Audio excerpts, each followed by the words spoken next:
அருளிய பொல்லாரினை மலரு நல்லார் புனைவரே.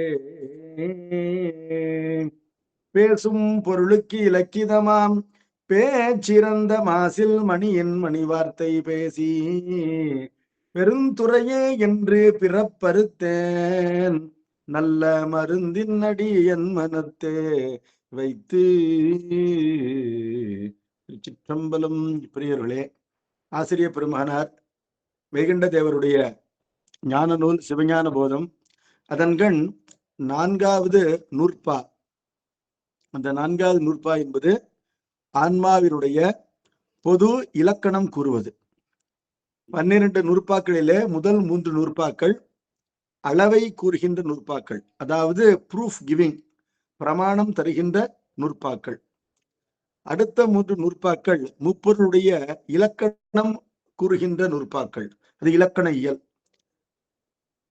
தொடர்ந்து வருகின்ற 3 நூற்பாக்கள் சாதனை கூறுகின்ற நூற்பாக்கள். இறுதி 3 நூற்பாக்கள் பயன் கூறுகின்ற நூற்பாக்கள் என்று சொல்லப்பட்டிருக்கின்றன. இருந்தாலும் சாதனையில் இருக்கின்ற முதல் நூற்பா உயிரினுடைய சிறப்பு இலக்கணம் கூறுவதாக அமையும். அந்த அதற்கான காரணம் அப்பொழுது கூறப்படும். இப்பொழுது ஆன்மாவினுடைய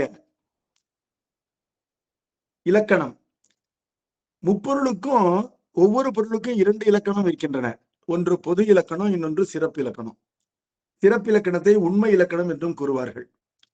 வடமொழியிலே பொது இலக்கணத்தை தடத்தம் என்றும் தடஸ்தம் என்றும், சிறப்பு இலக்கணத்தை சொரூபம் என்றும் கூறுவார்கள்.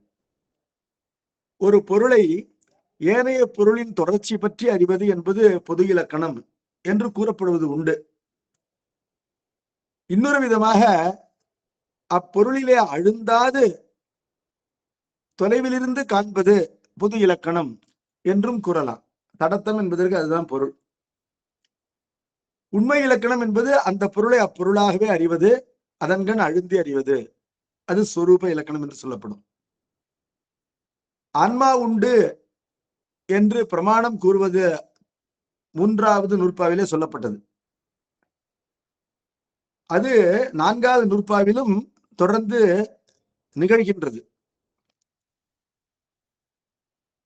ஆன்மாவாக பிறழ அறியப்படுகின்ற பொருள்களிலிருந்து வேறுபட்டு ஆன்மா என்ற ஒன்று உண்டு, உயிர் என்ற ஒன்று உண்டு என்று 3வது நூற்பாவும் 4வது நூற்பாவும் சேர்ந்து நமக்கு விளக்குகின்றன. 4வது நூற்பாவிலே 3 கூறுகள். அதிலே முதல் கூறு, 4 வகை அந்த கரணங்களிலே யாதொன்றும் ஆன்மா ஆகாது, ஆன்மா இவற்றிற்கு வேறானது என்று அதனுடைய பிரமாணம் சொன்னது. அப்படிப்பட்ட ஆன்மா அதனுடைய பொது இலக்கணம் என்ன என்று கேட்கும் பொழுது, அது அந்த கரணம் முதலிய கருவிகளோடு கூடியிருந்து 5 அவத்தைப்படும். இவ்வாறு அது மாயா கருவிகளோடு சேர்ந்து 5 அவத்தைகளை அடைதல் என்பது அதனுடைய பொது இலக்கணம் என்று உணர்த்தப்படுகின்றது இந்த 4வது நூற்பாவிலே. சிறப்பாக அதனுடைய 3வது கூற்றிலே, அதிகரணத்திலே. அதற்கான மேற்கோளையும் ஏதுவையும் சென்ற வகுப்பிலே பார்த்தோம். மேற்கோள், இனி இவ்வான்மா ஜாக்கிரம் சொப்பனம் சுழுத்தி துரியம் துரியாதீதமாய் உள்ள பஞ்சாவத்திதனாய் நிற்கும் என்றது. அதாவது இந்த 5 உணர்வு நிலைகளை, அவத்தைகளை அன்றாடம் பெறும். அன்றாடம் என்பதனாலேயே இந்த வாழ்விலே என்பது பொருள். அதாவது சகல நிலையிலேயே இவற்றை பெறும்.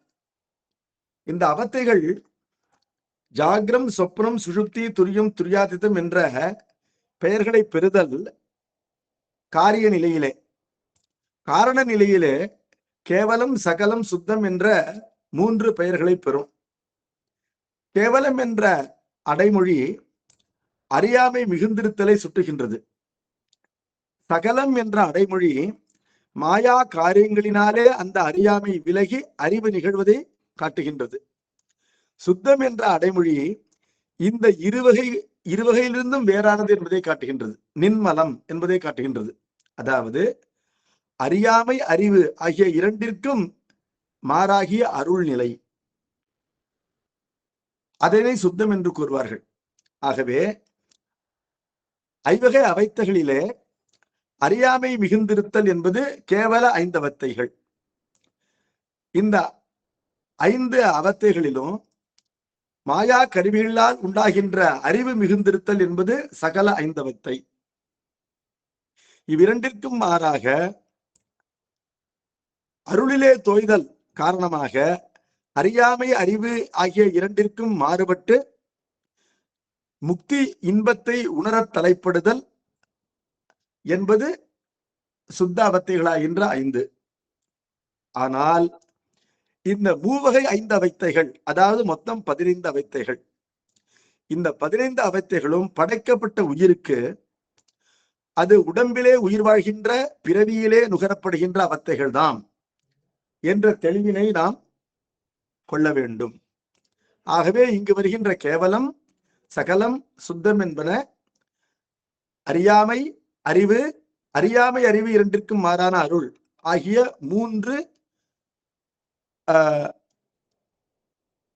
பொருள்களை கொண்டது, அதாவது அர்த்தங்களை கொண்டது என்று பார்க்கின்றோம். இவற்றையெல்லாம் விளக்கமாக சென்ற வகுப்பிலே பார்த்தோம். இப்பொழுது இந்த படைப்பு நிலையிலே நிகழ்கின்ற இந்த 15 அவத்தைகள், இந்த அவத்தைகள் ஏன் நிகழ்கின்றன என்று காரணம் காட்ட வேண்டும். மேற்கோளிலே இவை நிகழ்கின்றன என்று ஒரு பிரதிஜை, மேற்கோள், ப்ரொபோசிஷன், அதாவது தியரம் அதனை சொன்னார். ஆன்மா ஜாகிரம் சொப்பனம் சுழுப்தி துரியம் துரியாதீதமாய் உள்ள பஞ்சாவத்திதனாய் நிற்கும் என்றால் 5 அவத்தைகள் நிகழும், ஆன்மாவிற்கு நிகழும் என்பது மேற்கோளின் பொருள்.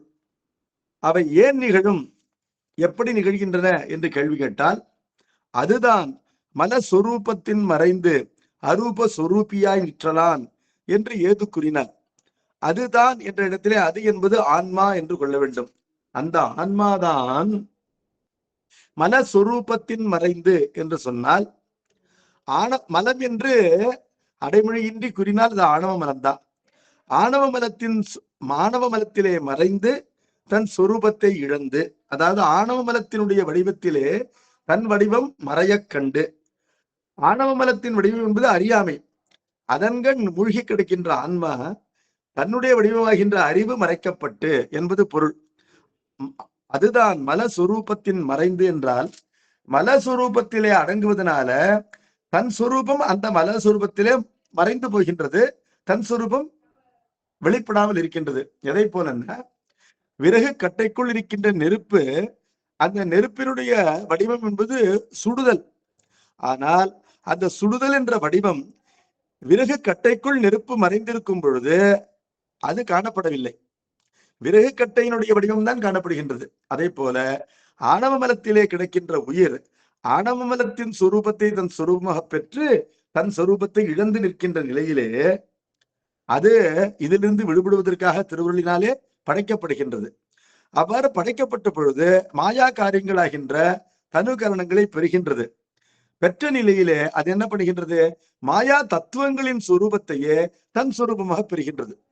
அதாவது படைப்பிற்கு முன்னிலையிலே அது ஆணவமலத்தின் சொரூபத்தை பெற்று அதில் மறைந்ததை போல, படைக்கப்பட்ட நிலையிலே படைக்கப்பட்ட தத்துவங்களோடு கூடி அந்த தத்துவங்களின் சொரூபத்தை பெற்று அதன்கண் அழுந்தி மீண்டும் தன் சொரூபத்தை இழக்கின்றது.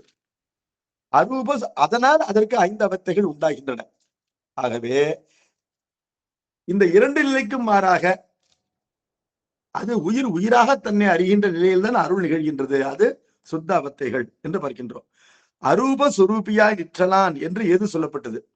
அரூபம் என்ற சொல்லுக்கு புலப்படாதிருத்தல் என்பது பொருள். இப்ப மாயா தத்துவங்களாகின்ற 36 நமக்கு புலப்படுமோ, புலப்படவில்லை என்பதனால அந்த தத்துவங்களையே, அதாவது புலப்படாது மிக நுண்ணியனவாக இருக்கின்ற, நுட்பமாக சற்றிலாக இருக்கின்ற அந்த தத்துவங்களை தான் இங்கு அரூபம் என்று ஆசிரியர் கூறுகின்றார். அரூப சுரூபி என்றால் அந்த தத்துவங்களையே தன்னுடைய வடிவமாக கொள்ளுபவன் அரூப சுரூபி. ஒரு தத்துவத்திலே அழுந்துகின்ற ஆன்மா அந்த தத்துவத்தின் வடிவத்தையே தன் வடிவமாக பெற்று நிற்றல் என்பது அரூப சுரூபியாய் இருத்தல். அதாவது உயிர் என்பது மனம் என்ற தத்துவத்தை கையாளும் பொழுது அந்த தத்துவத்திலே அழுந்தி தான் மனமாக ஒற்றித்து நிற்கும். எந்த ஒரு மாயா கருவியோடு உயிர் குடினாலும் அந்த கருவியின் வடிவத்தை பெற்று அந்த கருவி போலவே செயற்படும், அந்த கருவியாகவே செயற்படும் என்பது பொருள். மனத்தோடு கூடிய பொழுது உயிர் மனமாகவே காணப்படும், சித்தத்தோடு கூடிய பொழுது உயிர் சித்தமாகவே காணப்படும்.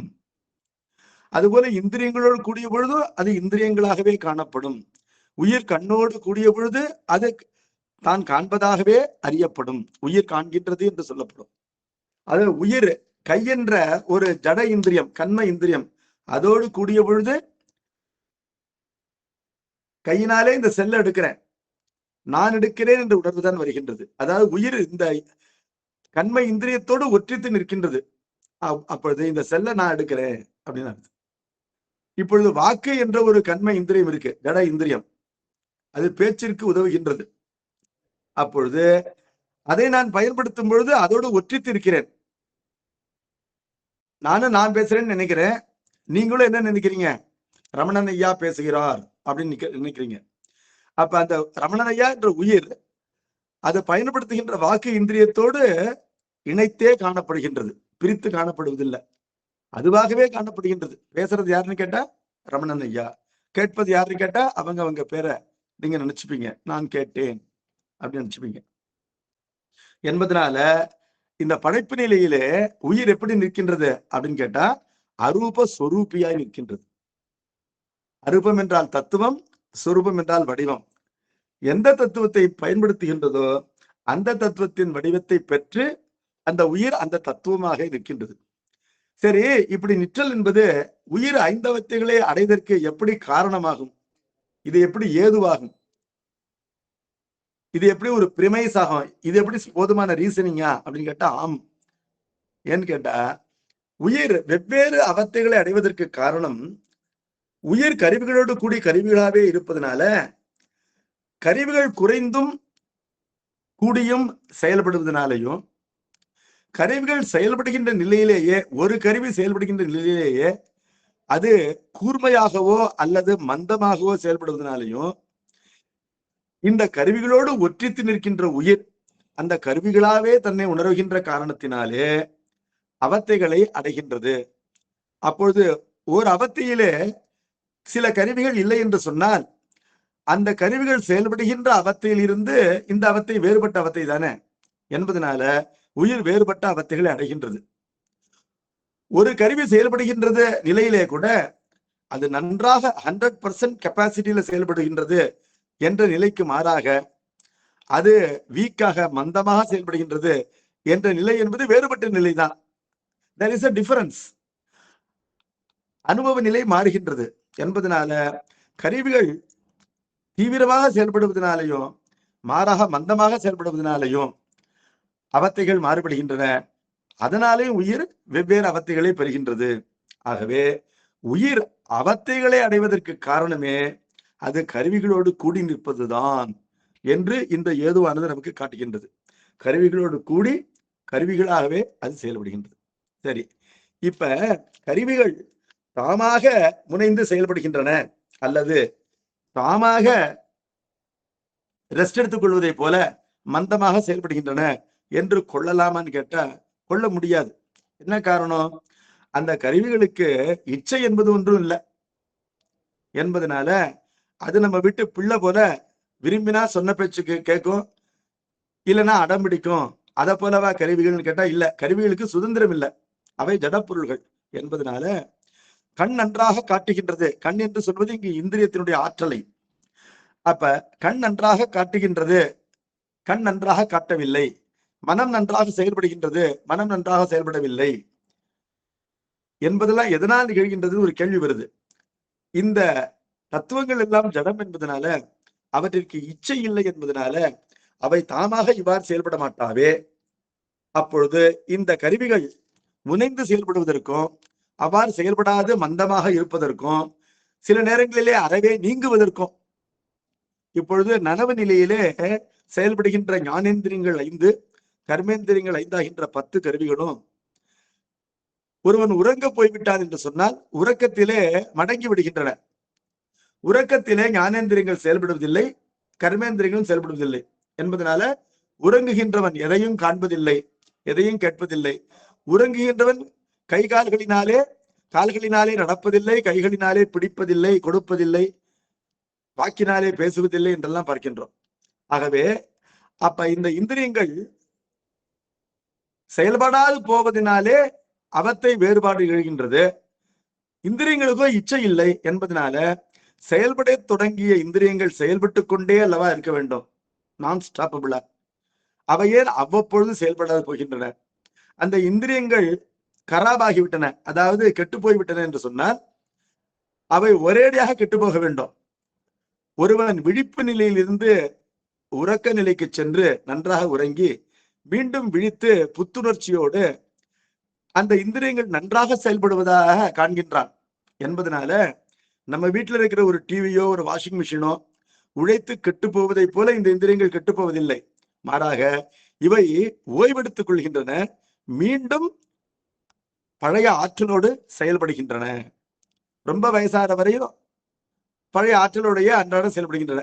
இப்பொழுது என்னுடைய கண் நேற்று பார்த்ததை போலவே இன்று பார்க்கின்றது, இன்று பார்ப்பதை போலவே நாளைக்கும் பார்க்கும் என்ற நம்பிக்கை இருக்கின்றது. ஆனால் தொடர்ந்து ஒவ்வொரு நாளும் உறங்கும் பொழுது கண் பார்ப்பதில்லை, கால் நடப்பதில்லை. அப்பொழுது இந்த இந்திரியங்கள் தங்கள் வலிமை குன்றி கெட்டு போகாமலேயே அவை மடங்குகின்றன, அதாவது ஓய்வெடுக்கின்றன. அவை இயங்குகின்ற நிலையிலும் சில நேரத்திலே நம்முடைய காலை வாரி விடுவதை போல மந்தமாக செயல்படுகின்றன.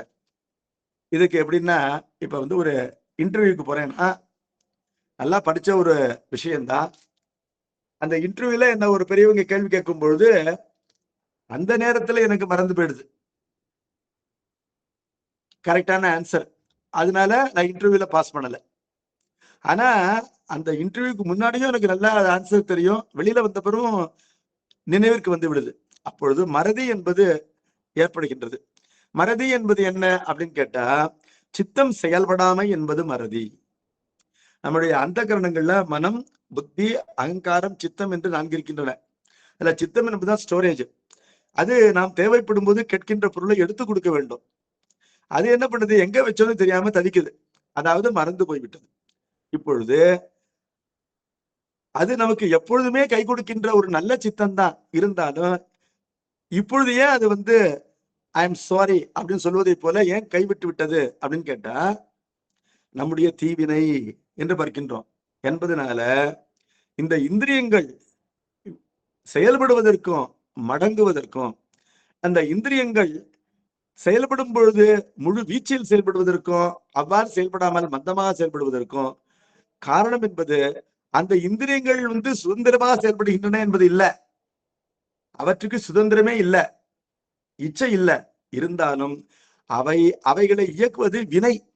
நம்முடைய நல்வினை தீவினை என்பன அந்த இந்திரியங்களே அவை மடங்குவதற்கும் மந்தமாக செயல்படுவதற்கும் காரணமாக அமைகின்றன. வினை என்பதும் ஜடம் தானே. வினை என்பது நம்ம ஒரு காரியத்தை செய்யறோம், நல்லதோ கெட்டதோ, அந்த காரியத்திற்கு அறிவு கிடையாது. நாம் செய்து முடித்த பிறகு அந்த காரியம் நின்று போகின்றது என்பதனால் அது இறந்து போகின்றதுன்னு கொள்ளலாம். அது பலனளிக்க வேண்டும் என்றால் அந்த வினை பயனை அறிந்திருக்கின்றது அருள். ஆகவே அருள் தான் அந்த பயனை ஊட்டுகின்றது. அப்பொழுது பார்த்தோம்னா அந்த வினை பயனும் ஜடம் என்பதனால அதற்கும் இச்சை கிடையாது. அப்பொழுது தத்துவங்களுக்கு இச்சை இல்லை என்பதனால அவை தாமாக மடங்கவோ எழுச்சியுறவோ முடியாதுன்னு பார்த்துட்டோம். இருந்தாலும் அவை எழுச்சியுறுவதையும் மடங்குவதையும் அன்றாடம் பார்க்கின்றோம். அவ்வாறு மாறி மாறி மடங்கி எழுச்சியுறுவதனால்தான் வெவ்வேறு அவத்தைகள் உண்டாகின்றன என்று பார்க்கின்றோம். இப்பொழுது அவ்வாறு அவை எழுச்சியுறுவதற்கும் மடங்குவதற்கும் அவை தாமே காரணம் இல்லை என்று சொல்லும் பொழுது, நாம் ஈட்டிய வினையின் பயனாகவே அவை எழுச்சியுறுதலும் மடங்குதலும் நிகழ்கின்றன என்று கண்டுபிடிக்கின்றோம். அந்த வினைக்கோ வினை பயனுக்கோ கூட சுதந்திரம் இல்லை, அறிவு இல்லை, அவையும் ஜடம்தான் என்று பார்க்கும் பொழுது அந்த வினை பயனை அறிந்து ஊட்டுவதற்கு ஒரு திருவுருள் செயல்படுகின்றது என்று பார்க்கின்றோம். ஆகவே அந்த திருவுருள் காரணம் பற்றித்தான் வினை செயல்படுகின்றது. அந்த வினை காரணம் பற்றித்தான் தத்துவங்கள் செயல்படுகின்றன என்பதனால திருவுருள் என்பது நாம் செய்த நல்வினை தீவினைகளை அறிந்து அதன் பயனை ஊட்டுவதற்கு முனைந்து அந்த வினையை செயல்படுத்தி வினையின் மூலமாக மாயா காரியங்களாக இந்த தத்துவங்கள் செயல்படுகின்றன. அவற்றின் செயல்பாடு என்பது எழுச்சி உறுதலாகவோ மடங்குதலாகவோ இடைப்பட்ட நிலையிலே மந்தமாகவோ இவ்வாறு பல நிலை வேறுபாடுகளை அடையும். அந்த கருவிகளோடு கூடியிருக்கின்ற உயிர் அந்த கருவிகளாகவே தன்னை உணர்வதனால இந்த அவத்தைகள் எல்லாம் அடையும் என்பது ஏதுவிற்கு பொருள். அதுதான் மலஸ்வரூபத்தின் மறைந்து அரூப சொரூபியாய் நிற்றலான் என்பதை நாம் விளக்கி கொண்டோம். இப்பொழுது 2-3 எடுத்துக்காட்டு வெண்பாக்கள் இந்த அதிகரணத்திலே ஆசிரியர் கூறுகின்றார். அதுல முதல் எடுத்துக்காட்டு வெண்பா நமக்கு என்ன காட்டுகின்றதுன்னு கேட்டா, இந்த ஆன்மா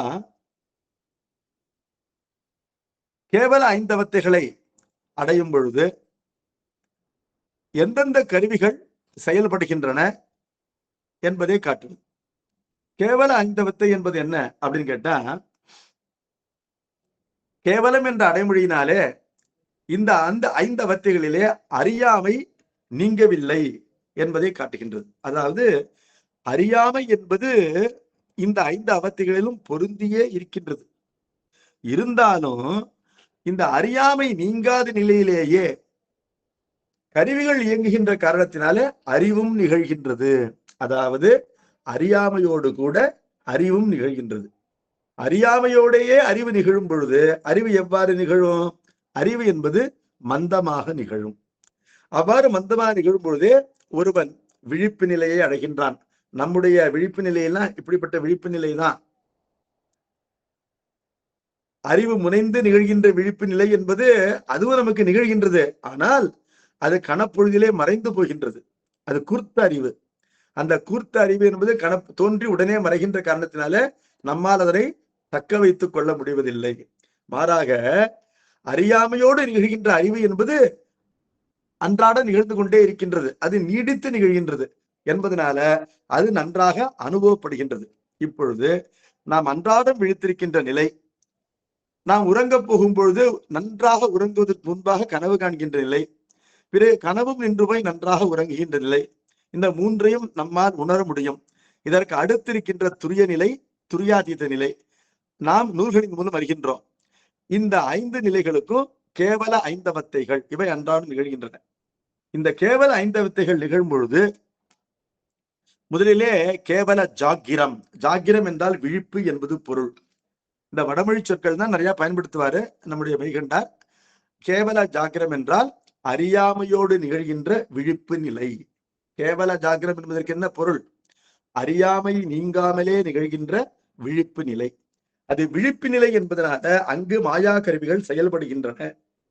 அவை எவ்வளவு செயல்படுகின்றன என்று கேட்டால், ஞானேந்திரியங்களாகின்ற 5 கருவிகள். அவை யாவை உங்களுக்கு தெரியும். செவி, தோல், கண், நாக்கு, மூக்கு. செவி அப்படின்னா நம்முடைய கேட்கின்ற இந்திரியம். தோல் என்பது தொடு உணர்ச்சி உணர்கின்ற இந்திரியம். கண் என்பது காண்பதற்கு துணை செய்கின்ற இந்திரியம். நாக்கு சுவைப்பதற்கு துணை செய்கின்ற இந்திரியம். நாக்கு பேசவும் செய்யும். பேசுகின்ற நாக்கு என்பது கர்மேந்திரியம். சுவைக்கின்ற நாக்கு என்பது ஞானேந்திரியம், அறிவு கருவி. அறிவு கருவி என்றால் அந்த கருவிக்கு அறிவு உண்டு என்பது பொருள் அல்ல. உயிர் அறிவதற்கு துணை செய்கின்ற கருவி என்பது பொருள். செயற்கருவி என்றால் அந்த கருவி உயிர் செயல்படுவதற்கு துணை செய்கின்றது அப்படின்னு பொருள். அடுத்தது மூக்கு. மூக்கு என்பது மனத்தை நுகர்கின்ற அறிகருவி. இந்த ஞானேந்திரியங்கள் 5. அடுத்தது கண்மேந்திரியங்கள் ஆகின்ற தொழிற்கருவிகள் 5. அவை யாவை அப்படின்னு கேட்டா, வாய். வாய் என்று சொல்லப்படுவது நாக்கு தான். அது பேசுகின்ற நாக்கு. அடுத்தது கால். அது இங்கும் அங்கும் செல்வதற்கு துணை செய்கின்றது. கை ஒரு பொருளை வாங்குவதற்கும் கொடுப்பதற்கும் துணை செய்கின்றது. எருவாய் மலம் கழிப்பதற்கும், கருவாய் இன்பம் துய்ப்பதற்கும் பயன்படுகின்ற அந்த தொழிற்கருவிகள். ஆக 5 10 கருவிகள் விழிப்பு நிலையிலே நன்றாக செயல்படுகின்றன. உங்களுக்கு நல்லா தெரியும். நன்றாக செயல்படுகின்றன நான் சொன்னது தப்பு. அதாவது அறியாமை நீங்காத காரணத்தினாலே இவை 100க்கு 100 செயல்படுகின்றன சொல்ல முடியாது. 100% கெப்பாசிட்டியில இந்த கருவிகள் செயல்படவில்லை. அவரவர் நல்வினைக்கு ஏற்ப நன்றாக செயல்படுகின்றன என்று கொள்ள வேண்டும். உங்களுக்கு நல்ல புண்ணியம் இருந்ததுன்னா இந்த 10 கருவிகளும் மிக நன்றாக செயல்படும் என்று பொருள். ஆனால் நாம் நல்வினை தீவினை ஆகிய இரண்டோடும் தான் பிறந்திருக்கின்றோம் என்பதனால அந்த தீவினை என்பது இந்த கருவிகளுடைய அந்த செயல்பாட்டினை அதுக்கு பிரேக் போடுறதாவே இருக்கும் என்பதனால அந்த மந்த உணர்வு என்பது நீங்காது. அதுதான் கேவல நிலை, நாம் அன்றாடம் அனுபவிக்கின்ற விழிப்பு நிலை. அடுத்தது 10 கருவிகளாச்சா, அடுத்தது ஞானேந்திரியத்துடைய விடயங்கள் செயல்படுகின்றன. இப்ப கண்ணுக்கு பாக்குறதுக்கு ஒரு பொருள் இருக்கணும். பாக்குறதுக்கு ஒரு பொருள் இல்லைன்னா கண் இருந்து என்ன பிரயோஜனம்? கண்ணு முழிச்சு முழிச்சு பார்த்தாலும் எய்த்த மாதிரி பொருள் இல்லைன்னு சொன்னா கண் எதையும் பார்க்காது. ஒரு தாம்பாளத்தை கீழே போட்டு ஒரு ஓசை உண்டாகணும். அந்த ஓசை உண்டானால்தான் காது கேட்கும். ஒலிக்கின்ற பொருளே இல்லை உலகத்திலேன்னு கேட்டா காது இருந்தும் இல்லாததுதான். மணக்கின்ற பொருளே இல்லை என்றால் மூக்கு இருந்தும் இல்லாததுதான். நம்மை தொடுவதற்கு யாரும் இல்லை என்றால் தொடு உணர்ச்சி இருந்தும் பயனில்லை. நாக்கில எதையுமே வைக்க மாட்டோம்னு சொன்னா எந்த சுவையும் தெரிய போவதில்லை என்பதனால பொறிகளுக்கு விடயங்களும் இருக்க வேண்டும். விடயங்கள் என்பதுதான் படைக்கப்பட்ட உலகத்தில மாயா காரியங்கள் போகமாக படைக்கப்பட்டிருக்கின்றன. மாயையினுடைய காரியங்கள் 4 வடிவமாக படைப்பு நிகழ்கின்றது. எப்படி? தனு, கரண, புவன, போகம். தனு என்பது உயிர் பெறுகின்ற உடம்பு, பரு உடம்பு மற்றும் நுண்ணுடம்பு, இரண்டுமே தனு. அடுத்தது ஏன்னா நுண்ணுடம்பும் தேவை, அது இருந்தா தான் கனவு பார்க்க முடியும் என்பதற்காக. அப்பொழுது இந்த 2 உடம்புகள். அடுத்ததாக கரணம் என்றால் இந்த உடம்பிலே பதிந்திருக்கின்ற கருவிகள். உடம்பு மட்டும் போராது, உடம்புல பாக்குற கண்ணு இருக்கணும், கேட்கிற காது இருக்கணும், நினைக்கின்ற அந்த கரணம் இருக்கின்றனும். அப்ப 5 5 1, அதான் 5 ஞானேந்திரியம், 5 கர்மேந்திரியம், அந்த கரணம் 4ஐயும் சேர்த்து ஒரு இந்திரியம் என்று கொள்ள வேண்டும். உள்ளிந்திரியம் 1. இந்த 11ம் கரணங்கள் என்று சொல்லப்படுகின்றன. இவையெல்லாம் உடம்பிலேதான் அமைந்திருக்கின்றன, உடம்பிற்கு வெளியிலே அமையவில்லை. அவரவர் உடம்பிலே அவரவருக்கு துணை செய்கின்ற கருவிகளும் கரணங்களும் இடம்பெற்றிருக்கின்றன. நான் என் கண்ணை கொண்டுதான் பார்க்கின்றேன், உங்கள் கண்ணை கொண்டு பார்ப்பதில்லை. நீங்கள் உங்கள் கையை கொண்டுதான் கொடுக்கிறீர்கள், வாங்குகிறீர்கள், என் கையை கொண்டு இல்லை என்பதனால உள்ளமும் அப்படித்தான், அவரவருக்கென்று பிரத்யேகமாக உள்ளம் இருக்கின்றது. இப்பொழுது இந்த 11 கரணங்களும் அந்தந்த உடம்பிலேயே இடம்பெற்றிருக்கின்றன. இவற்றை கரணம் என்று கூறுவார்கள், தனு கரணம். அப்புறம் இந்த கரணங்களுக்கு பற்றுகின்ற பொருள்கள் வேண்டும், இல்லை என்றால் இவை படைக்கப்பட்டு வீணாகிவிடும். அப்பொழுது காட்டப்படுகின்ற காட்சி, கேட்கப்படுகின்ற ஒலி, சுவைக்கப்படுகின்ற சுவை, நுகரப்படுகின்ற மனம், உணரப்படுகின்ற தொடு உணர்ச்சி என்பன விஷயங்கள். அவை ஞானேந்திரிய விஷயங்கள் என்று சொல்லப்படுகின்றன. சப்த, ஸ்பரிச, ரூப, ரச, கந்தம். ஓசை, ஊறு, ஒளி, சுவை, மனம். மனம் எந்த வரிசைன்னா, செவியால் உணரப்படுவது ஓசை, தோலால் உணரப்படுவது ஊறு, கண்ணால் உணரப்படுவது ஒளி, நாக்கால் அறியப்படுவது சுவை, மூக்கால் அறியப்படுவது மனம் ஆகிய இந்த 5ம் இந்த விழிப்பு நிலையிலே செயல்படுகின்றன அப்படின்னு பார்க்கிறோம். சரி, அப்ப கர்மேந்திரியங்கள் இருக்கின்றனவே, அவற்றிற்கும் விஷயங்கள் உண்டு. அந்த விஷயங்கள் இல்லை என்றால் கர்மேந்திரியங்கள் வேஸ்ட். அப்படின்னா என்ன? பேச்சு என்பது இல்லை, மொழி என்பதே இல்லை என்று சொன்னால் பேசுகின்ற ஆற்றல் கொண்ட நாக்கு வீணாகி போகும் என்பதனால பேச்சு என்ற ஒரு விஷயம் படைப்பிலே இருக்கின்றது. அதுபோல நடை இருக்கின்றது, அதுதான் கால் இங்கு அங்கு போவதற்கு உதவுகின்றது. கொடை என்றால் கொடுத்தல், அந்த இயல்பு இருக்கின்றது. போக்கு, மல விசர்ஜனம், அப்ப மல விசர்ஜனம் என்பது நிகழ்கின்றது, அதுதான் எருவாயின் தொழில். அதுபோல இன்பம் துய்த்தல் என்ற ஒரு விஷயம் இருக்கின்றது, அதுதான் கருவாயின் தொழில் என்று பார்க்கின்றோம். ஆகவே இந்த தொழில்கள் பற்றுகின்ற விடயங்கள் அவைகளும் இருக்கின்றன என்பதனால ஞானேந்திரியங்கள் 5, அவற்றின் விடயங்கள் 5, கர்மேந்திரியங்கள் 5, அவற்றின் விடயங்கள் 5 ஆக 20. சரி, இந்த 20 மட்டும் விழிப்பு நிலையில போருமா? எப்படி போறோம்? நம்முடைய பிராணவாயு இருக்க வேண்டாமா?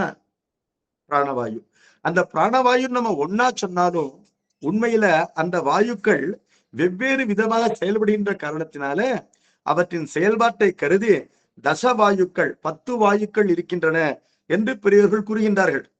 அது ஒரு வாயுவாகவே இருந்துட்டு போட்டோம், இருந்தாலும் 10 விதமா செயல்படுறதுனால அது 10 வாயுக்களாக அறியப்படும். அப்ப உள்ளே வாங்குகின்ற மூச்சு, வெளியிலே விடுகின்ற மூச்சு, நாம் உண்கின்ற உணவினை செரிக்க உதவுகின்ற மூச்சு, மலத்தை வெளியேற்ற உதவுகின்ற ஒரு காற்று இருக்கின்றது. அதுபோல கண்ணுக்குள்ள கூட காற்று இருக்கின்றது என்று நம்முடைய சித்தாந்தம் கூறுகின்றது. இன்றைய சயின்ஸ் அதை நிரூபிச்சிருக்கிறது. கண்ணுக்குள்ள காத்து இருக்கு, அதுதான் அந்த கண்ணோட லென்ஸ் குவிவதற்கோ விரிவதற்கோ செயல்பாட்டிற்கோ பயன்படுகின்றது. கண்ணை இயக்குகின்ற ஒரு காற்று இருக்கின்றது என்று நம்முடைய ஞானிகள், தத்துவ ஞானிகள் அறிந்திருக்கிறார்கள் என்பதனால மொத்தம் நம்முடைய உடம்பை இயக்குகின்ற காற்றுக்கள் 10 இருக்கின்றன. அந்த 10 காற்றுக்கள் இல்லை என்று சொன்னால் இந்த இந்திரியங்கள் செயல்பட மாட்டா. எப்படின்னா, இந்த பொம்மலாட்ட நாடகத்துல பொம்மை கையையும் காலையும் ஆட்டும், அது ஆடும், ஓடும், குப்புற விழும், எழுந்து திரும்ப ஒருத்தனை காலால உதைக்கும். எல்லாம் எப்படி நடக்குதுன்னா, அந்த பொம்மையினுடைய கை கால்களை எல்லாம் மெல்லிய நூல்கள் கட்டி இருக்கின்றன. பின்னால் இருந்து ஒருவன் இயக்குகின்றான்.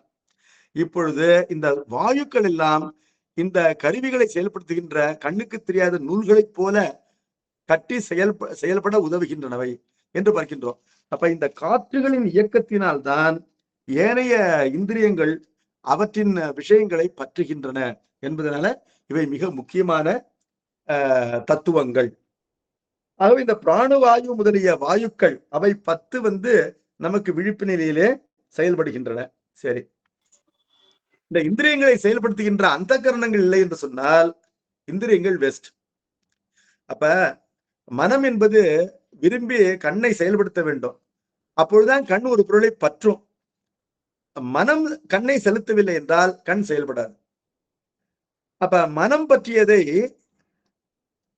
மனம் பற்றிய அளவிலே நிற்காமல் ஐயுறும். அந்த ஐயத்தை தீர்ப்பதற்கு அகங்காரம் முனையும். அகங்காரம் முனைந்தவுடனே புத்தி அந்த ஐயத்தை தீர்த்து தரும்.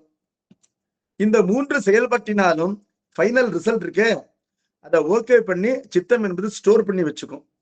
இது ஒவ்வொரு கணமும் உயிர் வாழ்க்கையிலே நிகழ்ந்து கொண்டே இருக்கின்றன என்று பார்க்கின்றோம். அப்ப அந்த கரணம் 4 விதமாக செயல்பட்டு கொண்டே இருக்கின்றது. எப்படி காற்று ஒன்றாய் இருந்தாலும் 10ஆக அதன் தொழிலினாலே அறியப்படுகின்றதோ, அதே போல உட்கருவி என்று சொல்லப்படுகின்ற அந்த கரணம் ஒன்றுதான் இருந்தாலும் அதனுடைய செயல்பாட்டினாலே அது 4 தத்துவங்களாக அறியப்படுகின்றது. அந்த கரணங்கள் 4. சரி, அப்புறம் புருடன் என்று ஒரு தத்துவம் இருக்கின்றது. இது என்ன தத்துவம் அப்படின்னு கேட்டா, தத்துவங்களை பற்றி நீங்க மற்ற வகுப்புல நன்றாக படித்திருப்பீர்கள். அதுல புருட தத்துவம் என்பது ஒரு வித்யா தத்துவம். அது என்னன்னு கேட்டா, சுத்த தத்துவங்களாகின்ற 5, அந்த சுத்த தத்துவங்களிலே மாயை, கர்மம் என்ற 2 மலங்களுடைய கலப்பு இல்லை. இந்த 2 மலங்களும் கலக்கப்படும் பொழுது சுத்த மாயை அசுத்தப்படுகின்றது. அந்த அசுத்த மாயை என்பது வித்யா தத்துவங்கள் பிறப்பதற்கு தாயாக இருக்கின்றது. அதனை மாயை என்று கூறுவார்கள். மாயை என்று வாளா கூறப்படுவது எது அப்படின்னு கேட்டா, ஆணவ கர்ம மலங்களோடு கலக்க பெற்ற மாயைக்குதான் மாயை என்று பெயர். அப்ப அந்த கலவாத நிலை, தூய நிலையில அதுக்கு சுத்த மாயை என்றும் குட்டிலை என்றும் பிரணவம் என்றும் பெயர். இப்பொழுது மாயை என்று தத்துவங்களிலே கணக்கிடப்படுவது இந்த அசுத்த மாயாகின்ற வித்யா மாயை, அதாவது வித்யா தத்துவங்களுக்கு காரணமாகின்ற மாயை. அதிலிருந்து முதலிலே தோன்றுகின்ற தத்துவம் கலை என்ற தத்துவம். அந்த கலை என்பதுதான் பிரகிருதி மாயாகின்ற நம்முடைய தனுகரண புவன போகங்களுக்கு காரணமாகின்ற பஞ்சபூதங்களுக்கெல்லாம் காரணமாகின்றது. அந்த கலை என்ற தத்துவம் பிரகிருதி மாயைக்கு தாயாகின்றது. பிரகிருதி மாயை வரையில்தான் ஏனைய சமயத்தார்கள் அறிவார்கள். அந்த பிரகிருதி மாயை அவர்கள் அவ்வியக்தம் என்று கூறுவார்கள். அவ்வியக்தம் என்றால் வெளி வடிவம் பெறாதது.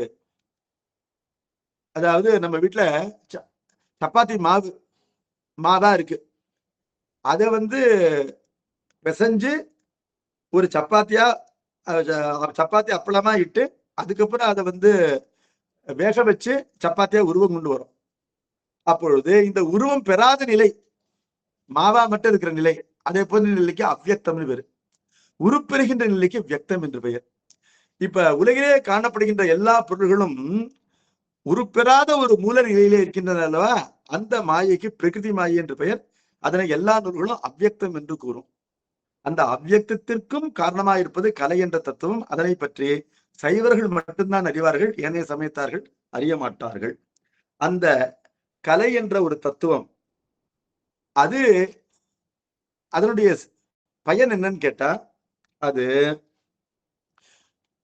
ஆணவ மனத்திலே அழிந்து கிடக்கின்ற உயிர், அந்த உயிரினத்திலே மறைந்து கிடக்கின்ற செயலாற்றல், அந்த செயலாற்றலை தூண்டி விடுகின்ற தன்மை கொண்டது. வித்தை என்ற ஒரு தத்துவம், அது இந்த உயிரினுடைய அறிவு சக்தியை தூண்டுகின்ற தன்மை கொண்டது. அராகம் என்ற ஒரு தத்துவம், அது இந்த உயிரினுடைய இச்சா சக்தியை தூண்டுகின்ற தன்மை கொண்டது. இந்த கலை, வித்தை, அராகம் என்ற 3 தத்துவங்களோடு கூட காலம், நியத்தி என்ற 2 தத்துவங்கள். காலம் என்பது எல்லா படைப்பிற்கும் இடம் கொடுத்து கொண்டிருக்கின்றது. ஒரு பூத ஆகாசம், அதாவது பிசிக்கல் ஆகாசம் எவ்வாறு ஏனைய பூதங்களுக்கு இடம் கொடுக்கின்றதோ அதே போல எல்லா தத்துவங்களுடைய படைப்பிற்கும் காலம் என்பது இடம் கொடுக்கின்றது. அப்படிப்பட்ட ஒரு தத்துவத்திற்கு காலம் என்று பெயர். நியதி என்பது என்னன்னா ஆர்டர். அது ஒரு தத்துவம். அதாவது உங்களுடைய நல்வினை தீவினை பயன்களை நீங்களே நுகர்வீர்கள், அது மாற்றி நுகர்விக்கப்படாது என்ற ஒரு முறைமை, கட்டுப்பாடு. நான் பண்ணின தப்புக்கு உங்களுக்கு தண்டனை கிடையாது, நீங்க பண்ணின நல்லதுக்கு எனக்கு ரிவார்டு கிடையாது. அவரவர் வினை வழி அவரவர் வந்தனர் என்பதை எது உறுதி செய்கின்றது? நியதி என்ற தத்துவம் உறுதி செய்கின்றது. இப்பொழுது காலம், நியதி, கலை, வித்தை, அராகம் என்ற 5 தத்துவங்கள் இவை தனித்தனி தத்துவங்களா இருந்தாலும் இவை செயல்படும் பொழுது சேர்ந்து செயல்படுகின்ற தன்மை கொண்டவை. இவை 5ம் சேர்ந்து செயல்படுவதனாலதான் படைப்பு நன்றாக செம்மையாக நிகழ்கின்றது. இவை 5ம் சேர்ந்தே செயல்படுகின்ற தன்மை கொண்டவை என்பதனால இவற்றின் சேர்க்கையை ஒரு தத்துவமாக வசதிக்காக கணக்கிட்டார்கள். For the sake of convenience. இவை 5ம் சேர்ந்தே செயல்படுகின்ற நிலை இருப்பதனால இந்த 5னுடைய சேர்க்கையை புருடன் என்று கூறினார்கள். புருடன் என்ற சொல்லுக்கு உயிர் என்பது பொருள் அன்று. அதாவது ஆன்மாவாகின்ற நாம், நமக்கும் புருடன் என்ற பெயர் இருக்கின்றது சில நூல்களிலே. புருடன் என்ற தத்துவம் ஜடம், அது அறியாதது. சில நூல்களிலே உயிருக்கே புருஷன் என்று பெயர்.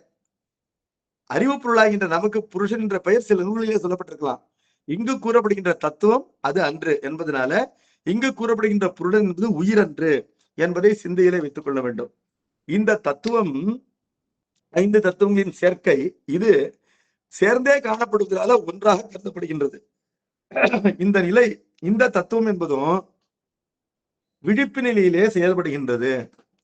இது விழிப்பு நிலையிலே செயல்படவில்லை என்று சொன்னால் நாம எப்படி இருப்போம் அப்படின்னு கேட்டா, படைக்கப்பட்டும் படைக்கப்படாததை போல இருப்போம். அதாவது படைப்பிற்கு முன்னிருக்கின்ற ஒரு கேவல அவத்தை இருக்கின்றது. அதாவது ஆணவ மலத்திலே அழுந்தி கிடந்தோமே,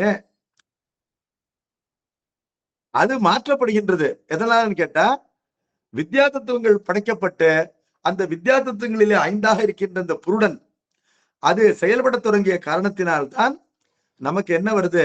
நான் என்ற உணர்வு, எனதென்ற உணர்வுகளுக்கெல்லாம் அடிப்படையாக இந்த தத்துவம் செயல்பாட்டினை உண்டாக்குகின்றது என்று பார்க்கின்றோம். ஆகவே இந்த புருட தத்துவம் ஆகின்ற ஒரு தத்துவம் இது 5ஆ இருந்தாலும் 1 என்று கணக்குகின்றது ஒரு சம்பிரதாயம் இருக்கின்றது. இப்ப இந்த எல்லாத்தையும் கூட்டினீங்கன்னா 35 வரும். ஞானேந்திரியங்கள் 5, கர்மேந்திரியங்கள் 5, ஞானேந்திரிய விஷயங்கள் 5, கர்மேந்திரிய விஷயங்கள் 5, 10 வாயு, அந்த கரணங்கள் 4, புருடனாகின்ற ஒரு தத்துவம். இவற்றை கூட்டினால் 35 தத்துவங்கள் அல்லது கருவிகள். இங்கு தத்துவம் சொல்லப்படுவது இந்த பிராணவாயு எல்லாம் தாத்வீகம் தான் இருந்தாலும் இங்க தத்துவம் என்று 10ஆம் பொதுவாக நம்ம கூறுகின்றோம். தத்துவம் என்றால் கருவி என்ற பொருளிலே கூறுகின்றோம். அப்ப இந்த 35 கருவிகளும் செயல்படுகின்ற நிலை என்பது கேவல ஜாக்கிரம், அதாவது அறியாமை நீங்காத விழிப்பு நிலை. இந்த விழிப்பு நிலை தான் இப்பொழுது நாம் நுகர்கின்ற நிலை. நன்றாக கவனித்துக் கொள்ள வேண்டும். நாம் அறிகின்றோம், செயல்படுகின்றோம், இருந்தாலும் அறியாமை நீங்கவில்லை என்று பார்க்கின்றோம். அறியாமை நீங்காமலேயே அறிவு நிகழ்ந்து கொண்டிருக்கின்றது. இந்த கேவல ஜாக்கிர நிலை என்பது அந்த நிலை, அந்த அவத்தையின் போது உயிர் நம்முடைய உடம்பிலே ஓரிடத்திலே தங்கி இருக்குமா. அந்த இடத்திற்குத்தான் லலாட்டம் என்று பெயர். லலாட்டம் என்றால் 2 புருவங்களுக்கு இடையிலே இருக்கின்ற பகுதி, புருவ மத்தி. குங்குமப்பட்டு வைக்க வேண்டிய இடம் நெத்திக்கு நடுப்புற வைக்க கூடாது. 2 புருவங்களுக்கு இடையிலே அந்த குங்குமத்தை வைத்துக் கொள்ள வேண்டும். அதான் புருவ நடு. இந்த புருவ நடு என்பது என்ன அப்படின்னு கேட்டா, அம்பலவாணர் ஆடுகின்ற இடம் என்று திருமந்திரம் கூறுகின்றது. அதான் புருவ நடு. அந்த புருவ நடையிலே உயிர் தங்குகின்றது. அதாவது உடம்பிலே வாழ்கின்ற உயிர் உடம்பு முழுவதும் அதனுடைய ஆற்றலினாலே அது நுகர்ந்து வந்தாலும் அது சிறப்பாக இங்கு தங்குகின்றது. அந்த புருவ நடுவிலே தங்கும் பொழுது கேவல ஜாகிரம் என்ற அந்த அவத்தை நிகழ்கின்றது. சரி, இந்த உயிர் என்பது அந்த புருவ நடுவில் இருந்து இறங்கி கழுத்துக்கு வருகின்றது என்று வைத்துக் கொள்வோம். அப்பொழுது அது என்ன பண்ணுது, உறங்க தொடங்கி விட்டது. ஆனால் ஆழ்ந்த உறக்கத்திற்கு செல்லாமல் கனவு காண்கின்றது. கனவு காணும் பொழுது நம்முடைய புறக்கருவிகளாகின்ற ஞானேந்திரியங்களும் கர்மேந்திரியங்களும் செயல்படல. ஆகவே அந்த 10 5+5 அது கட்டாயிடும். அப்பொழுது இந்த உயிர் புருவ நடுவிலே இருக்கும் பொழுது பயன்படுத்திய 35 கருவிகளிலே 10 கழித்து ஏனைய 25 கருவிகளோடு அது கழுத்திலே தங்கி கனவு காண்கின்றது. இந்த அவத்தைக்கு கேவல சொப்பனம் என்று பெயர். கேவல கனவு, கேவல சொப்பனம். கேவலம் என்பது அறியாமை நீங்காமையை காட்டுகின்றது. சொப்பனம் என்பது அகத்தே நுகர்ச்சி இருப்பதை காட்டுகின்றது. கனவு காண்கின்றோம் என்று சொன்னால் கனவிலும் இன்ப துன்பங்களே நுகர்கின்றோம். சொப்னேச ஜீவ சுகதுக்க பக்தா என்று வேதம் கூறுகின்றது. சொப்பனத்திலும் உயிர் என்பது இன்ப துன்பங்களை நுகர்கின்றது என்று வேதம் கூறுகின்றது. என்பதனால அவரவர் நல்வினை தீவினை பயன்கள் தான் கனவிலும் ஊட்டப்பெறுகின்றன. விழித்த பிறகு கனவினை பொய் என்று நாம் தள்ளலாம். ஆனால் கனவு காணும் பொழுது நாம் இன்புறுகின்றோம், துன்புறுகின்றோம். அந்த நுகர்ச்சிக்கு எது காரணம்னா நம்முடைய நல்வினை தீவினைகள் தான் காரணம். அவை ஊட்டப்பெறுகின்றன கனவு நிலையிலே என்று பார்க்கின்றோம். ஆனால் அந்த புறக்கருவிகளாகின்ற ஞானேந்திரங்கள் 5 கர்மேந்திரங்கள் 5 செயல்படவில்லை. அவை செயல்படாவிட்டானோ நுகர்ச்சி இருக்கின்ற காரணத்தினாலே விடயங்கள் இருக்கின்றன. அதாவது கண் இல்லாமலேயே காட்சி நிகழ்கின்றது, காது செயல்படாமலேயே கேள்வி நிகழ்கின்றது, ஒலி கேட்கின்றது, காலால் நடந்து போகாமலேயே பல இடங்களுக்கு கனவிலே நடந்து போகின்றோம். என்பதனால இந்திரியங்கள் செயல்படவில்லையே தவிர இந்திரியத்தின் விடயங்கள் செயல்படுகின்றன. அவை எவ்வாறு அவை ஊட்டப்பெறுகின்றன என்பது ஒரு ரகசியம். அது பின்னால் அறியப்படும். ஆனால் அவை ஊட்டப்பெறுகின்றன. அதனால தானே கனவு காண்கின்றோம். என்பதனால இந்த 10 மட்டும்தான் கழிக்கிறோம். இந்திரிய விஷயங்களை கழிக்கவில்லை. ஞானேந்திரிய விஷயங்களையோ கர்மேந்திரிய விஷயங்களையோ கழிக்கல. கனவிலும் ஊர் விட்டு ஊர் போகலாம், கனவிலும் கொடுத்து வாங்கலாம், கனவிலும் காணலாம், கனவிலும் கேட்கலாம், கனவிலும் தொடலாம். என்பதனால விஷயங்கள் அங்கு செயல்படுகின்றன. அந்த நிலைக்கு கேவல சொப்னம் என்று பெயர். அதனை உயிர் கழுத்திலே இருந்து நுகரும் என்று பார்க்கின்றோம். இப்பொழுது கனவும் நின்று போய் உயிரானது நன்றாக உறங்குகின்றது. அந்த நிலையிலும் நம்ம அன்றாட அடைகின்றோம். நல்ல உறக்கம், ஆழ்துயில்.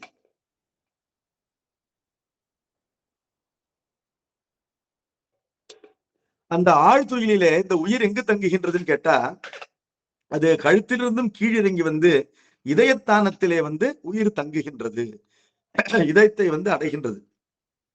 அப்ப புருவ நடுலேருந்து கீழே வருது, அப்ப அங்கிருந்து மேலும் கீழே வருகின்றது. இவ்வாறு கீழ்நோக்கி வருகின்ற அவத்தைகளை கீழால் அவத்தைகள் என்று கூறுவார்கள்.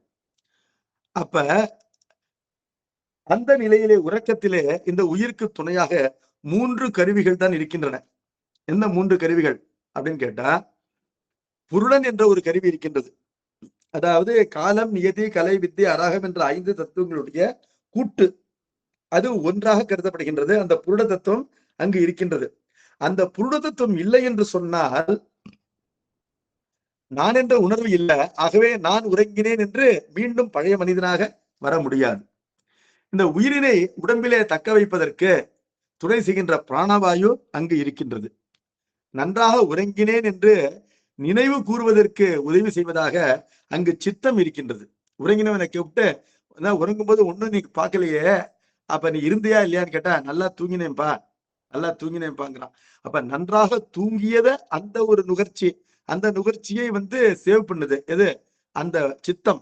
ஆகவே அதனை ரெக்கார்ட் செய்கின்ற ஒரு சித்தம் அங்கு இருக்கின்றது. என்பதனால அதுதான் விழித்த பிறகு நன்றாக உறங்கினேன் என்று அது வந்து என்ன பண்ணது, கூறுகின்றது. It claims. என்பதனால சித்தம், பிராணவாயு. பிராணவாயு என்பது உடம்பிலே இருக்கின்ற உறுப்புகள் உயிர் வாழ்வதற்கு காரணமாகின்றது. உறங்கினவன் இறந்து போய்விட மாட்டான். உறங்கினவன் இறந்து போகாமல் இருப்பதற்கு காரணம் அங்கு பிராணவாயு செயல்பட்டுக் கொண்டிருக்கின்றது. உறங்கினவன் உறக்கத்தை நினைவு கூறுவதற்கு காரணம் அங்கு சித்தம் செயல்படுகின்றது. பிறவி தொடர்ந்து நிகழ்வதற்கு காரணம் அங்கு புருடன் என்ற தத்துவம் செயல்படுகின்றது. என்பதனால சித்தம், பிராணவாயு, புருடனாகின்ற 3 தத்துவங்கள் மட்டும்தான் செயல்படுகின்றன உறக்கத்திலே. ஏனைய 32 அங்கு மடங்கி போகின்றன. உயிரை விட்டு நீங்கி விடவில்லை, அவையெல்லாம் கம்ப்ளீட்லி ஆஃப், ஆன் ஆஃப் மாதிரி. அப்ப ஆஃப் ஆயிடுது, எல்லாம் மடங்கி போய்விடுகின்றன என்று பார்க்கிறோம். கருவிகள் செயல்படவில்லை. 22 கருவிகள், அதாவது சப்பனத்தில் இருந்து 22 கருவிகளும் இங்கு செயல்படவில்லை. அடுத்தது இந்த உயிர் என்ன பண்ணுது, இதயத்திலிருந்து இன்னும் கீழே இறங்கி வந்து நாவி உந்தித்தானத்திற்கு வருகின்றது. அந்த உந்தித்தானத்துல தான் துரியம் என்ற நிலை அடைகின்றது, கேவல துரியம். அந்த துரியத்தில இந்த அந்த கரணமும் செயல் இன்றி போகின்றது. என்ன காரணம்னா, துரியத்திலே நாம் எதை நுகர்கின்றோம், நாம் எப்படி இருக்கின்றோம் என்பதை நாம் நினைவிற்கு கொள்ள வர முடியாது. துரியம் எப்படி இருந்ததுன்னு கேட்டா, துரியத்திற்கு போறோம், துரியாதீதத்திற்கும் கூட போறோம், மீண்டும் திரும்பி வருகின்றோம் அருளினாலே. துரியத்திலே நீ என்ன கண்டாய், உறங்கினவனை கேட்ட போது இன்பமா உறங்கினேன்னு பதில் சொல்ல முடியுது. அன்றாடம் துரியத்திற்கு சென்றாலும் அதை பற்றி நம்ம அறியாமலே இருக்கின்றோம். என்ன காரணம்னா, அந்த துரியத்தை அங்கு நினைவில் கொள்கின்ற அந்த கரணம் இல்லை என்பதனால அந்த கரணம் செயல்படவில்லை. ஆனால் பிராணவாயுவும் புருட தத்துவமும் செயல்படுகின்றன. இதை எப்படியா நம்ம உணர்றது அப்படின்னு கேட்டா, ஆகமங்கள் கூறுவதை அப்படியே ஏற்றுக்கொள்ள வேண்டியதுதான். அடுத்தது, இதற்கும் அடுத்து ஒரு நிலை இருக்கின்றது, அது கேவல துரியா தீத்தம். அந்த கேவல துரியா தீத்தத்தில அறியாமை நன்றாக நிகழ்கின்றது. அந்த நிலைக்கு இந்த உயிர் எப்ப வருதுன்னா, உந்தியிலிருந்து கீழிறங்கி மூலாதாரம் என்ற அந்த ஸ்தானத்துக்கு வருகின்றது. மூலாதாரம் என்பது நம்முடைய அந்த முதுகை எலும்பு எங்கு வந்து முடிகின்றதோ அந்த பகுதிக்கும் நம்முடைய இடை முடிகின்ற பகுதிக்கும் இரண்டிற்கும் இடையிலே இருக்கின்ற ஒரு புள்ளி என்று கொள்ளலாம். அந்த இடத்திலே வந்து உயிர் தங்குகின்றது, மூலாதாரம். அங்கு வரும் பொழுது புருடன் என்ற தத்துவம் மட்டும்தான் இருக்கின்றது. அங்கு மூச்சு காற்றும் நிகழவில்லை என்பதனால இந்த துரியாதீதத்திலே நீண்ட நேரம் உயிர் இருக்காது. அது உயிர் வாழ வேண்டிய வினைப்பயன் இருக்கின்ற காரணத்தினாலே அது என்ன பண்ணும், துரியாதீதத்திற்கு சென்ற உடனேயே மீண்டும் துரியத்திற்கு மீண்டு விடும், அங்கேயே நின்று போகாது. ஒரு கால் ஒருவருடைய வினை என்பது துரியத்திலிருந்து துரியாதீதம் சென்ற அந்த உயிர் தொடர்ந்து அங்கேயே இருக்க முடியாது இருந்ததுன்னா அது உடம்பை விட்டு நீங்கிவிடும். இதான் விஷயம். அவ்வாறு வினை பெற்ற சில பேர் சொல்லுவோம், நம்ம உறக்கத்தில் உயிர் பிரிந்தது, வேற எந்த காரணமும் இல்லை என்று கூறுகின்றோம். உறக்கத்திலே ஒரு 1000 ஒருத்தருக்கு உறக்கத்திலே உயிர் பிரிகின்றதை பார்க்கின்றோம். நல்லா சாப்பிட்டாருங்க, டிவி எல்லாம் பார்த்தாருங்க, எங்களோட பேசிட்டு ஜாலியா இருந்தாருங்க, உடம்புல ஒரு வியாதியும் கிடையாதுங்க, சிரமப்படாம எருமாம தலை வலிக்குது, நெஞ்சு வலிக்குது, தலை சுத்துது ஒண்ணும் சொல்லாம எப்பொழுதும் போல நல்லா தான் தூங்கினாருங்க. காலையில எழுப்புறோம், உயிர் இல்லைங்க அப்படின்னு நிகழுது. அது என்னன்னு கேட்டா, ஒவ்வொரு உயிரும் அன்றாடம் துரியாதீதம் சென்றாலும் அதனுடைய வினை, அதாவது பிராரப்த வினை. பிராரப்த வினை என்பது முகந்து கொண்ட வினை. துரியாதீதத்திலிருந்து அந்த உயிர் துரியத்திற்கு வந்து துரியத்திலிருந்து சுளுத்திக்கு வராது என்பதனால அந்த உறக்கத்திலே ஒருவனுடைய வினை நின்று போகும் என்று சொன்னார். இப்ப நாம் எடுத்த உடம்பிலே வாழ்கின்ற உயிர் வாழ்க்கை என்பது வினைக்கு ஈடாக எடுத்த உயிர் வாழ்க்கை. அது என்ன பண்ணும்னா, வினை நின்று போனால் உயிர் உடனே பிரியும். இதற்கு என்ன எடுத்துக்காட்டுன்னு சொன்னா, பின்னால் திருமூலராக ஆக போகின்ற முனிவர் கையில இருந்து வந்துட்டு இருக்கிறாரு. அவர் திருவாவூரை நோக்கி வரும்பொழுது அருகிலே இருக்கின்ற அந்த சாத்தனூர் கிராமத்துல மாடுகளை மேய்க்கின்ற இடையன், அவனுக்கு தான் மூலன் என்று பெயர். அவன் அவனுடைய வினை மாட உடனேயே கீழே விழுந்து அவன் உயிர் பிரிந்தான். அவனுக்கு வேற எந்த காரணமும் கிடையாது, அவன் வினை நின்று போயிற்று என்பதனால உடம்பிலிருந்து உயிர் பிரிந்த உடனே உடம்பு கீழே விழுந்துருச்சு. தடக்கென்று கீழே விழுந்து அந்த உயிர் பிரிந்த காரணத்தினாலே அந்த பசுக்கள் எல்லாம் அவன் உடம்பை சுற்றி வந்து மொந்து மொந்து கண்ணீர் விட்டு துன்புறுகின்றன. அதை பார்த்த நம்முடைய முனிவர் என்ன பண்ணாரு, இந்த பசுக்களுடைய துன்பத்தை நீக்க வேண்டும் என்ற ஒரு அருள் எண்ணம் அவருக்கு உண்டாயிற்று. அது பொதுவாக ஒரு துறவிக்கோ ஞானிக்கோ உண்டாக தேவையில்லை. அது கடவுளே அவ்வாறு அவருக்கு ஒரு திசை காட்டியதுனால அந்த எண்ணம் உண்டாகி அவர் இந்த மூலனுடைய உடம்பிற்குள் தன்னுடைய உயிரை பாய்த்தி மூலனாக உயிர் பெற்று எழுந்து அந்த பசுக்களுடைய துன்பத்தினை போக்கினார் என்று பார்க்கின்றோம். என்பதனால வினை நின்றால் உயிர் நீங்கும். அது விழிப்பு நிலையில் தான் நீங்க வேண்டும் என்பதில்லை, அது எந்த நிலையிலும் எந்த அவத்தையிலும் நீங்கலாம். கனவு நிலையிலும் நீங்கலாம், சுழுத்தியிலும் நீங்கலாம். அது துரியாதீதத்திலே நீங்கிய பொழுது அது நம்ம சொல்றோம் உறக்கத்திலே உயிர் பிரிந்தது என்று கூறுகின்றோம். அங்கே புருடன் என்ற ஒரு கருவியே உளதாகும். ஏன்னா பிராணவாயு நீங்கி போயிற்று என்று பார்க்கின்றோம். அந்த மீண்டும் அது துரியத்திற்கு சுளுத்திக்கு சொப்பனத்திற்கு விழிப்புரைக்கு வருவதற்கு துணை செய்வதாக அங்கு அந்த வினைப்பயன் செயல்படுவதற்கு இடம் கொடுப்பதாக புருடன் என்ற ஒரு தத்துவம் மட்டுமே அங்கு இருக்கின்றது. அந்த புருடன் என்ற ஒரு கருவிதான் இருக்கின்றது. இந்த அவத்தைக்கு கேவல துரியாதித்தம் என்று பெயர். இப்பொழுது கேவல அவத்தைகளிலே ஜாகிரத்திலிருந்து சொப்பனம், அங்கிருந்து சுழுத்தி, அங்கிருந்து துரியம், அங்கிருந்து துரியாதிதம் என்று கீழால் அவத்தையாக உயிரானது உடம்பிலே மேலிருந்து கீழிறங்கி வரும் பொழுது அறியாமை மிகுந்து கொண்டே இருக்கும், கருவிகளுடைய எண்ணிக்கை குறைந்து கொண்டே இருக்கும் என்று பார்க்கின்றோம். ஆச்சா, இப்போ இந்த செய்திகளை தான் நமக்கு ஒரு எடுத்துக்காட்டு வெண்பாவிலே கூறுகின்றார். 28வது எடுத்துக்காட்டு வெண்பா இந்த நூற்பாவிலே 4வது அதிகரணத்திலே முதல் எடுத்துக்காட்டு வெண்பா. ஒன்று அணையா மூலத்து உயிர் அணையும் நாவியினில் சென்று அணையும் சித்தம் இதயத்து மன்ற ஏய் ஐயைந்தாம் நன்முதலில் கண்டத்து வாக்காதி மெய்யாதி விட்டகன்று வேறு என்ற ஒரு பாடல். எளிமையான பாடல் இருந்தாலும் கடைசி 2 அடிகள்ல கொண்டு கூட்டு பொருட்கள் செய்து கொள்ள வேண்டும்.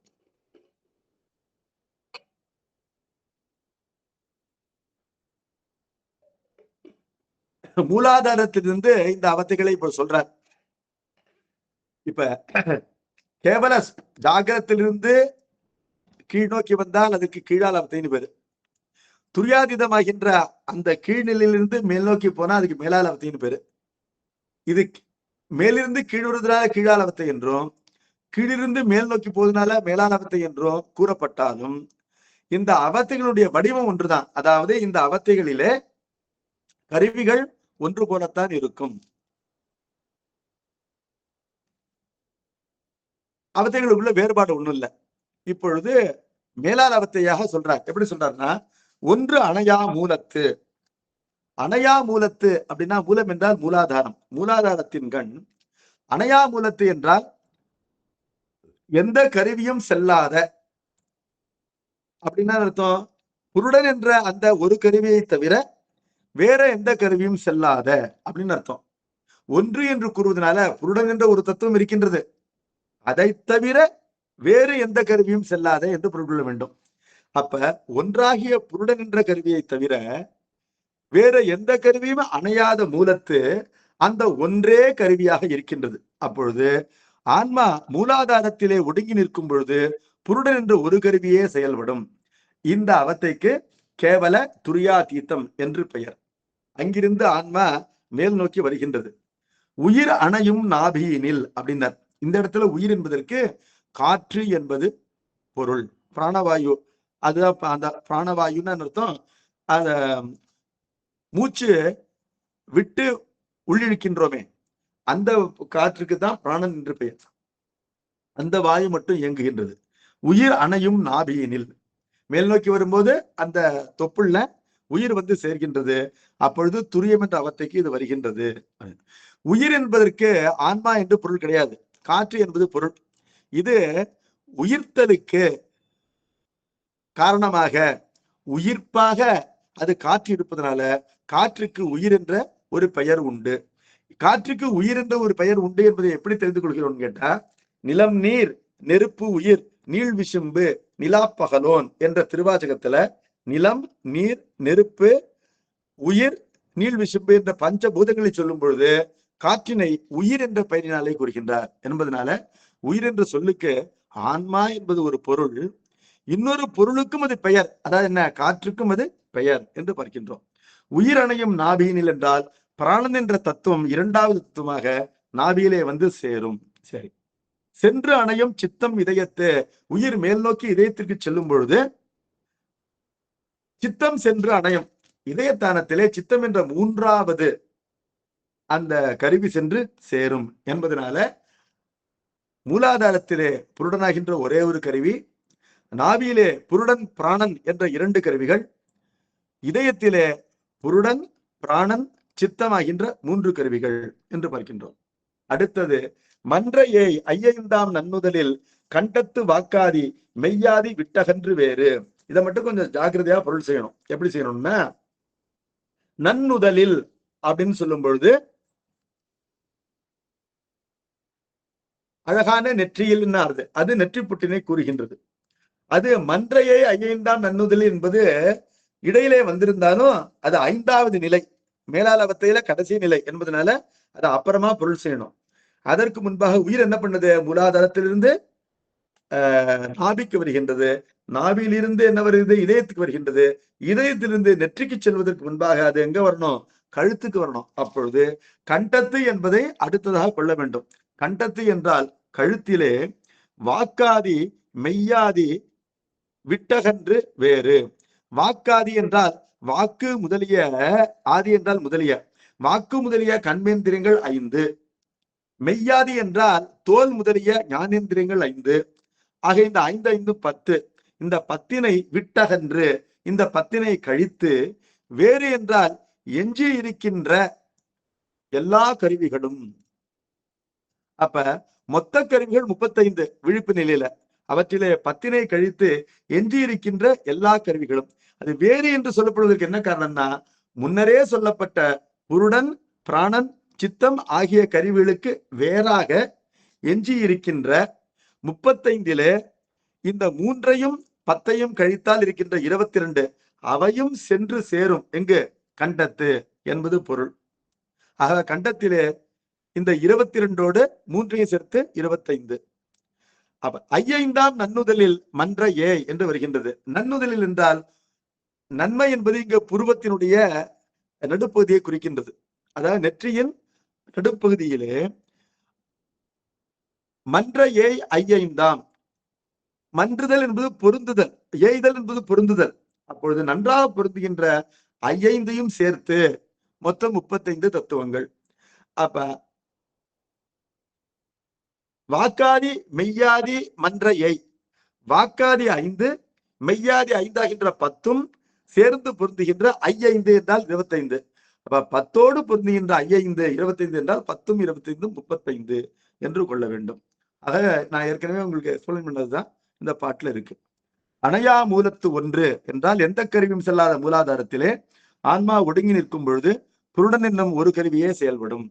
நாபியினில் உயிரணையும் ஆன்மா மூலாதாரத்தினின்று மேலேறி உந்தியை அடையும் பொழுது முன் சொன்ன புருடனோடு பிராணவாயும் சென்று பொருந்தும். எனவே அங்கு கருவிகள் 2 செயல்படும். இதயத்து சித்தம் சென்று அணையும். பின் ஆன்மா உந்தியிலிருந்து இதயத்தை அடைந்த பொழுது மேற்கூறிய 2ஓடு சித்தம் என்னும் அந்த கரணம் சென்று பொருந்தும். எனவே அங்கு 3 கருவிகள் செயற்படும். கண்டத்து வாக்காதி மெய்யாதி விட்டகன்ற வேறு ஐயைந்தாம் அப்படின்னு கொள்ள வேண்டும். ஆன்மா இதயத்திலிருந்து கழுத்தை அடைந்த பொழுது வாக்கு முதலிய கண்மேந்திரியங்கள் 5ம் மெய் முதலிய ஞானேந்திரியங்கள் 5ம் நீங்கி நிற்க ஏனைய 25 கருவிகள் செயல்படும். அப்ப மேற்கூறிய 3 கருவிகள் இந்த 25ற்குள் அடங்கும் என்பதனை குறித்து உணர வேண்டும். அடுத்தது நன்னுதலில் வாக்காதி மெய்யாடி மன்றையை ஐயைந்தாம். ஆன்மா கழுத்திலிருந்து புருவ நடுவை அடைந்த பொழுது முன்பு நீங்கி நிற்கும் எனப்பட்ட கண்மேந்திரியங்கள் 5ம் ஞானேந்திரியங்கள் 5ம் சென்று பொருந்திய ஐயைந்தாம். எனவே 35 கருவிகள் அங்கு செயற்படும் என்பது விளங்கும். ஆச்சா, இப்பொழுது இதுதான் 5 கேவல அவத்தைகள், அறியாமை நீங்காத மாயா கருவிகள் செயல்படுகின்ற, அதனால் அறிவு